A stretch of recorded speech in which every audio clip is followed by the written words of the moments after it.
এটি মাতুয়াইলের কদমতলা এলাকার একটি ফোম কারখানার লাগা আগুন। এটির তীব্রতা কিন্তু থেকে থেকে বাড়ছে। এখানে থাকা কেমিক্যালের যে আগুন সেটি কিন্তু দ্রুত ছড়িয়ে পড়ছে।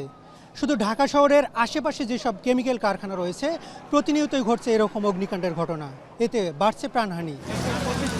প্রাণপণ চেষ্টা ফায়ার সার্ভিস কর্মীদের। যতই পানি দিচ্ছে ঠিক ততই বাড়ছে আগুনের লেলিহান শিখা। শুক্রবার সন্ধ্যা ৬টার দিকে রাজধানীর মাতুয়াইলের কদমতলী এলাকার এইচএন ফোম অ্যান্ড ম্যাট্রেস কারখানায় লাগে আগুন। অতিরিক্ত দাহ্য পদার্থ থাকায় আগুন দ্রুত ছড়িয়ে পড়ে পুরো কারখানায়।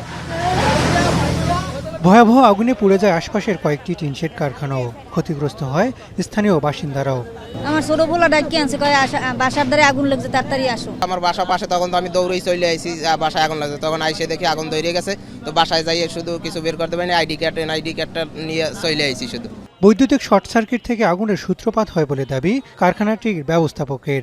বুশির মিলের লোকজন বিদ্যুতের লোক ডাইকে আনছে, আনার পরে ওরা এই ট্রান্সমিটারের কাজ করছে। কাজ করার সাথে সাথে যখন লাইনটা দিছে, লাইনটা দেওয়ার সাথে সাথেই আমার এখানে ব্রাস্ট হয়েছে। ব্রাস্ট হইয়া আগুনটা ছড়ায় গেছে সাথে সাথে। ফায়ার সার্ভিস জানায় ভেতরে ফোমের কেমিক্যাল আর ফোমের গোডাউন থাকায় বেগ পেতে হয় দমকল বাহিনীর ৫ ইউনিটকে। প্রায় ৩ ঘন্টার চেষ্টায় নিয়ন্ত্রণে আসে আগুন। যেহেতু এখানে ফোম ইন্ডাস্ট্রি, বিশেষ করে পরিত্যক্ত যে ফোমগুলো আছে বিভিন্ন প্রতিষ্ঠানের, এই ফোমগুলো এনে রিসাইকেলিং করে তারা ম্যাট্রেস তৈরি করে এবং সাথে সাথে ইম্পোর্ট করে কিছু কাপড়ও তারা ম্যাট্রেসের জন্য নিয়ে আসে এবং কিছু টায়ার জাতীয় জিনিস আসছিল, যার কারণে আগুনটা খুব দ্রুত ছড়ায়। তবে পাশেই পুকুর থাকায় পর্যাপ্ত পানি পাওয়ায় ছড়িয়ে পড়তে পারেনি আগুন। হতাহতের কোনো ঘটনা ঘটেনি, কিন্তু তীব্র তাপে একজন ফায়ার কর্মী আহত হয়েছেন বলে জানানো হয় ব্রিফিংয়ে।